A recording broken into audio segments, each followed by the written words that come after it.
Lakers fans, I want you to hear the exact words ESPN's Brian Windhorst used just 1 week ago, because they're the entire reason today's news is genuinely shocking. Windhorst reported that Detroit trading Jalen Duren was all but off the table, that the Pistons had made their stance completely clear. They were solely focused on re-signing him, no sign and trade, no exceptions, full stop. That was the story as recently as 7 days ago. And at 12:09 this afternoon, on a live NBA Today segment, Shams Charania said that stance had quietly, completely reversed. Jalen Duren has been traded from the Detroit Pistons to the Los Angeles Lakers. Before you scroll off, I'm telling you right now, by the end of this video, I'm going to tell you the specific internal detail Shams revealed about exactly why Detroit's front office abandoned a position they'd publicly defended for weeks. I'm also going to tell you what Luka Doncic posted from his personal account minutes later, a message that's already trending because of how specifically it addresses this roster's actual biggest remaining weakness. Stay with me all the way through this entire one. Do not click off early. Here's how it went down. Malika Andrews is deep into a segment discussing the Pistons roster crunch heading into training camp when her earpiece clearly detonates with real urgency. She stops mid-sentence. "We have to go to Shams. This is enormous. Please stand by."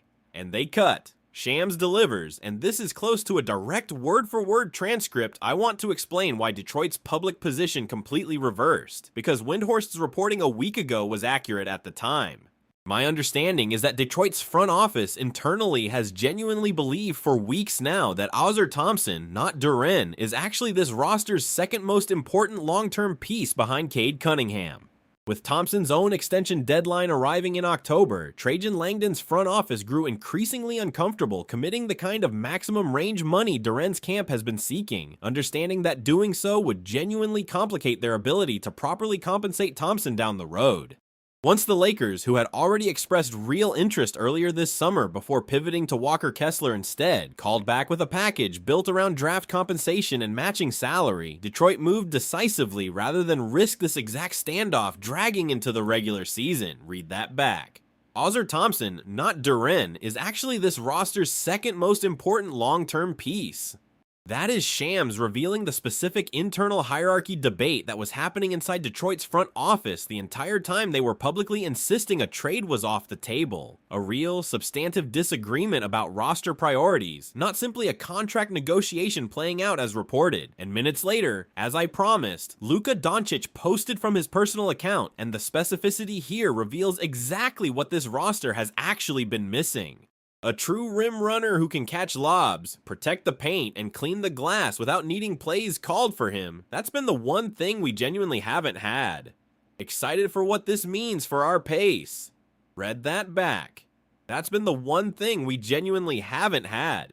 That is Luka identifying, in precise basketball terms, a real and specific roster gap this trade directly addresses, not generic excitement about a new name arriving. Now, the whiplash. Because I already know exactly what you're thinking. Windhorst reported 1 week ago, directly, that trading Duren was off the table. How does that completely reverse in 7 days? And here's the honest answer, and it requires understanding something genuinely important about how front offices actually operate during a contentious, drawn-out negotiation like this one. Windhorst's reporting reflected Detroit's stated public position at that exact moment. Real, but not necessarily permanent, especially when an internal roster priority debate was happening simultaneously behind closed doors. Detroit genuinely wanted to keep Duren throughout this entire process. But wanting to keep a player and being willing to pay maximum range money for him while also needing to extend a second core piece are two entirely different organizational realities. And once that specific tension became unsustainable with Thompson's own October deadline approaching fast, Detroit's actual position changed even though their public messaging hadn't caught up yet. Stay with me. Because once you understand exactly why Duren's specific skill set fits precisely what this roster has lacked since LeBron's departure, this stops looking contradictory and starts looking like the logical resolution of a genuine internal roster construction conflict that had been building for months. 3 reasons Shams was this confident. Reason 3 is where the reveal lands. Reason number 1. Since LeBron's departure to Philadelphia, the Lakers have never actually solved their need for a legitimate athletic rim runner who can finish above the rim in transition and anchor the paint defensively without requiring real offensive touches of his own. Duren, even coming off a genuinely rough postseason, remains one of the most efficient interior finishers in this entire league. A player who shot better than 65% from the field across a full regular season. Precisely the kind of low-maintenance, high-efficiency frontcourt piece that complements two ball-dominant stars like Luka, rather than competing with them for touches. Reason number 2. And this is the tactical detail specific to why JJ Redick's system particularly benefits from exactly this profile. Redick has spoken repeatedly about wanting a genuine screen and roll partner who commits fully to setting real, physical screens and rolling hard to the rim rather than a stretch big who pulls away from the paint. Duren's specific combination of elite rebounding, real rim protection, and pure vertical athleticism gives Redick exactly the kind of traditional high-efficiency roll man this specific roster construction has been missing all offseason. And before I get to reason 3, is because reason 3 is the specific internal Detroit debate Shams described. Talk to me in the comments. Lakers fans, real question. Does Duren's genuinely rough postseason performance worry you enough to overshadow his excellent regular season numbers, especially given how much money this roster is now committing to him? Go. Reason number 3, the internal debate. Ready? Ausar Thompson, not Duren, is actually this roster's second most important long-term piece. Read that back. This is Shams revealing a specific substantive disagreement about roster hierarchy that was happening inside Detroit's front office throughout this entire negotiation. Not vague front office anxiety, but a precise account of exactly which two players this organization was internally debating, prioritizing financially, with real approaching deadlines, forcing that debate into an actual decision. When an insider can articulate the specific internal reasoning behind a reversal this significant, that confirms real, deep sourcing into private organizational deliberations, not speculation dressed up as a scoop. Now, the skeptic, Stephen A. Smith, predictably found real concerns. This man had an all-NBA regular season and then completely disappeared in the playoffs. 10-8 in the postseason, benched during overtime of an elimination game. And the Lakers are handing him real significant money based on that? And listen, Stephen A's concern about the specific dramatic postseason collapse is completely legitimate. That's not a small sample size fluctuation. That's a real documented drop-off in exactly the moments that matter most. But here's the counter. Duren is still only 22 years old, with a genuinely limited sample of real playoff experience to draw broad conclusions from. His regular season production, 19.5 points, 10.5 rebounds, shooting 65% from the field, represents a real foundational skill level that doesn't simply disappear because of one difficult postseason stretch against a genuinely excellent Cleveland defense. Stephen A is extrapolating from a small, difficult sample. The Lakers are betting on the larger, more extensive body of regular season work. Here's the part of this story with real human weight. Duren specifically wanted to stay in Detroit. His own college coach, Penny Hardaway, publicly said re-signing with the Pistons was very important to him personally. This isn't a player who forced his way out. This is a young center who genuinely wanted a long-term home in the city that drafted him, only to have that possibility taken away by an internal roster priority decision entirely outside his own control. But I owe you the honest risk. A 22-year-old with real, documented playoff struggles and genuine ball handling limitations in a modern, spacing-dependent offense represents a real, legitimate developmental gamble, regardless of how efficient his regular season numbers actually were. Let's talk about the specific financial mechanics here, because I think it's genuinely worth understanding beyond just the pure basketball fit. Duren's restricted free agency specifically gave Detroit matching rights on any offer sheet, which is precisely why this had to be resolved through a direct trade rather than the Lakers simply signing him outright. Detroit retained real leverage throughout this entire process, and using that leverage to actually extract value in a trade rather than losing him for nothing to the qualifying offer route next summer represents a genuinely rational outcome for a front office managing real, competing financial priorities. Let's also talk about what Detroit actually gets back in this deal, because it's worth understanding both sides of a transaction this significant. Real draft compensation and matching salary give Detroit exactly the kind of financial flexibility their front office reportedly needed to comfortably extend Ausar Thompson without the kind of luxury tax complications that committing maximum money to both players simultaneously would have created heading into this specific season. Let's actually walk through the fuller context of this entire summer-long contract standoff, because I think understanding exactly how it unfolded genuinely matters for evaluating why this outcome makes sense. Duren became eligible for a maximum extension after making the All-NBA third team last season, a genuine breakout campaign where he averaged 19.5 points and 10.5 rebounds while shooting an extraordinary 65% from the field across 70 games. That level of production on a team that won 60 games and earned the top seed in the Eastern Conference made him a genuinely legitimate max extension candidate heading into this offseason.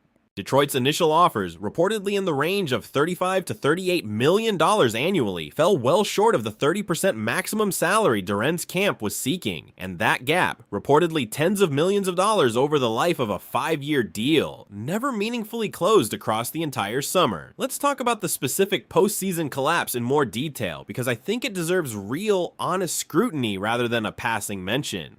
Duren's production fell from that elite regular season level to just 10 and 2 points and 8.5 rebounds across 14 playoff starts. And the low point came in Game 5 of Detroit's second round series against Cleveland, when he was benched for the entirety of an overtime period in a game Detroit ultimately lost by 4 points. That specific benching in an elimination-adjacent moment is exactly the kind of red flag that makes rival front offices genuinely cautious about committing maximum money to a player, even one with obvious elite regular season tools. Let's also talk about the specific mechanics of restricted free agency that made this entire standoff so genuinely complicated for months. Because Duren was a restricted free agent, any team wanting to sign him to an offer sheet had to do so, knowing Detroit could simply match it and retain him for nothing lost, which is exactly why real interest from teams like the Lakers and the Kings never actually converted into a completed offer sheet earlier this summer. No team wanted to do the difficult work of negotiating a deal only to hand Duren right back to Detroit. That specific restricted free agency dynamic is exactly why this situation had to resolve through a direct trade rather than the more conventional free agency process most fans are used to seeing play out. Let's also spend real time on what specifically happened with the Kings' own reported interest, because it adds real context to how genuinely competitive this pursuit actually was before today's news. Sacramento was reported as a real, persistent suitor for a sign-and-trade scenario throughout the summer, with insiders specifically noting that a Duren trade would become far more realistic once Detroit's front office internally reconciled itself to the actual gap in Thompson's own extension timeline. That the Lakers, not the Kings, ultimately closed this deal suggests Los Angeles moved with real urgency once Detroit's stance actually cracked, beating a team that had been positioning itself as the presumptive trade partner for weeks. Let's also talk about Ausar Thompson's own specific situation in more detail, because his extension deadline is genuinely the hidden mechanism driving this entire trade. Thompson became extension eligible this past month, with an October deadline of his own looming, and Detroit's front office reportedly viewing him as the superior long-term two-way talent created a genuine, real budgetary conflict. Paying Duren anywhere close to his actual asking price would have meaningfully constrained what Detroit could offer Thompson, at a moment when this front office has apparently already internally concluded Thompson represents the better long-term investment for this exact roster. Let's also address what this specific trade means for the Lakers' broader roster construction this entire offseason. Adding a genuine, high-efficiency rim runner on top of everything else this front office has already assembled around Luka reflects a coherent, identifiable team-building philosophy, surrounding an elite offensive engine with complementary low-usage pieces who maximize efficiency rather than compete for touches. That specific approach, adding real specialists rather than accumulating redundant offensive talent, is exactly the kind of disciplined roster building that tends to produce genuine, sustainable contention, rather than a collection of talented players who don't actually fit together cleanly. Let's also talk honestly about the fit question specifically, because I don't think it's responsible to only sell the excitement without addressing real, legitimate basketball concerns. Duren's game at this stage of his development remains genuinely limited as a shooter and as a ball handler in a modern spacing-dependent offense, which means Redick's staff will need real, deliberate scheme adjustments to ensure his specific limitations don't clog driving lanes for Luka the way a less mobile, less rim-attacking center might. That's a real, solvable coaching challenge, but it's not one that resolves itself automatically just because the raw talent fit sounds compelling on paper. Let's also spend a moment on what this specific move means for the Lakers' existing frontcourt depth chart, because a trade this significant doesn't happen without real ripple effects. Adding a genuine starting caliber center likely affects real minutes and roles for other bigs already on this roster, a meaningful consequence worth tracking closely as this coaching staff finalizes its actual rotation heading into the regular season. Let's also talk about Duren's own specific career arc, because it genuinely deepens why this particular moment carries real weight for him personally. Drafted 13th overall in 2022 out of Memphis, he spent his rookie seasons establishing himself as a genuine, foundational piece of Detroit's rebuild, playing real, significant minutes alongside Cade Cunningham through some of the franchise's most difficult recent seasons before that patience finally paid off with last year's 60-win campaign. Being traded now, after finally helping deliver the franchise real, tangible success, represents a genuinely bittersweet turn in a career that had seemed, as recently as this spring, to be building toward exactly the kind of long-term partnership with Detroit that so rarely actually happens in professional sports anymore. Let's also talk about what genuine organizational culture means for a young player walking into a completely new situation this significant. Duren is now joining a roster with real, immediate championship expectations, a dramatically different environment than the patient, rebuilding culture he's spent his entire career developing within in Detroit. That specific transition, from a young core still finding its footing to a win-now roster with a genuine superstar already established, requires real, meaningful adjustment that shouldn't be assumed away simply because the individual talent fit looks obviously compelling. Let's also address the specific financial risk the Lakers are taking on here, because it deserves honest, direct attention. Committing real, significant long-term money and draft capital to a 22-year-old with a genuinely alarming recent playoff track record represents a real, legitimate bet on regular season production translating back into the postseason, a bet that doesn't always pay off even for genuinely talented young players facing real playoff pressure for the first time in a significantly bigger role.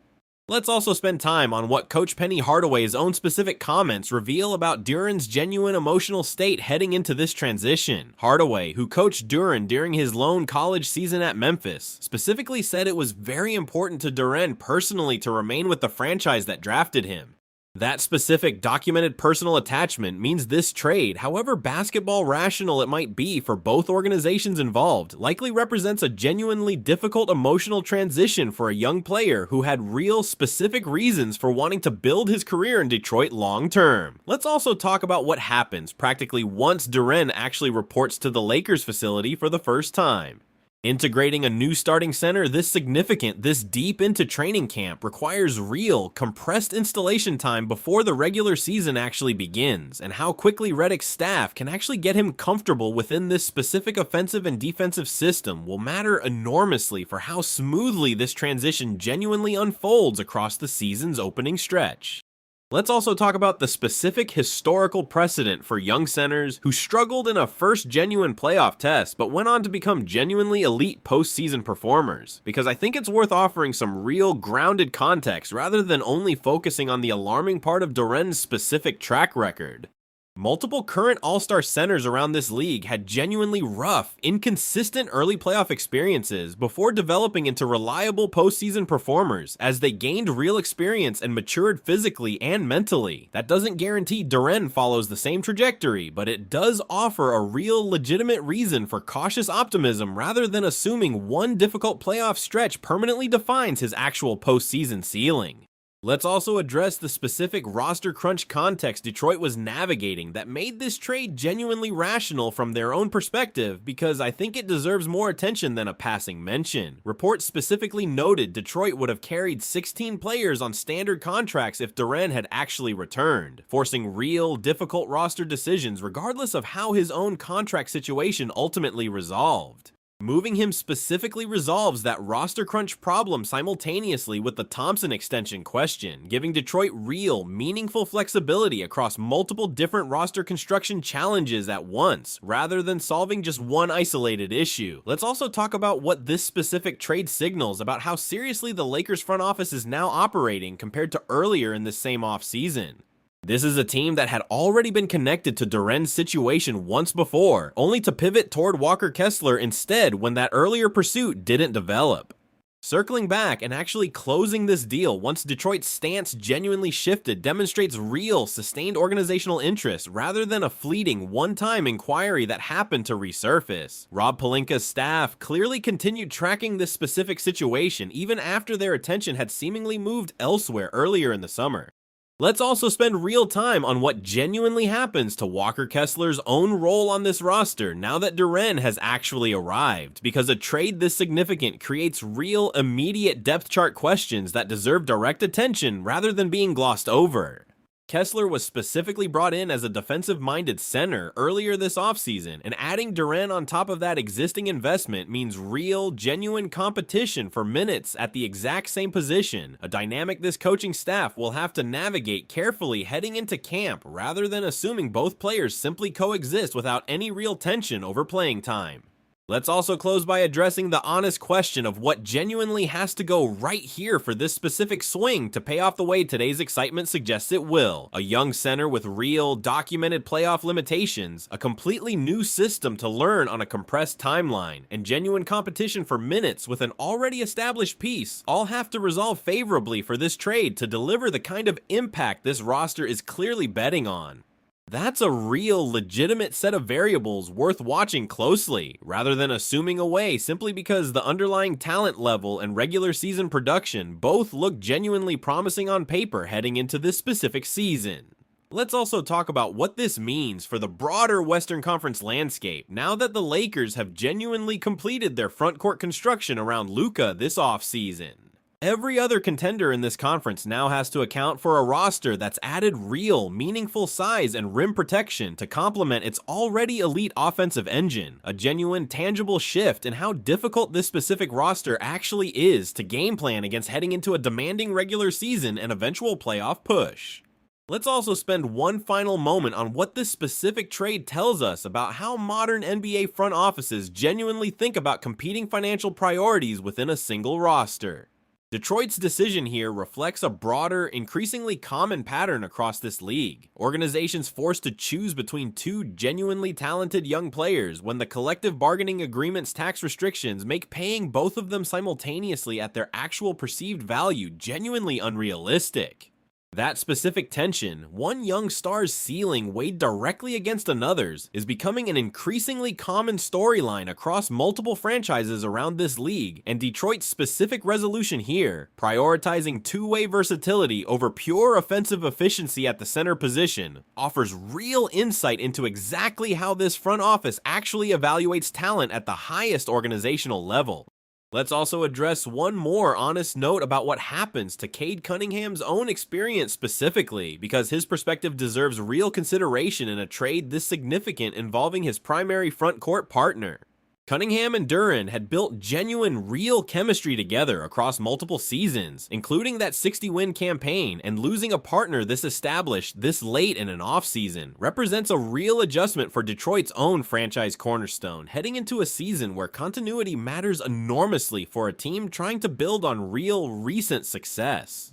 Let's also talk about the specific timeline pressure that made resolving this situation now, rather than letting it drag further, genuinely necessary for both organizations involved. With Duren's October 1st deadline to accept his qualifying offer rapidly approaching and training camp already fully underway, both sides had real mounting incentive to resolve this one way or another before it became an even bigger, more public distraction heading into the actual start of the regular season.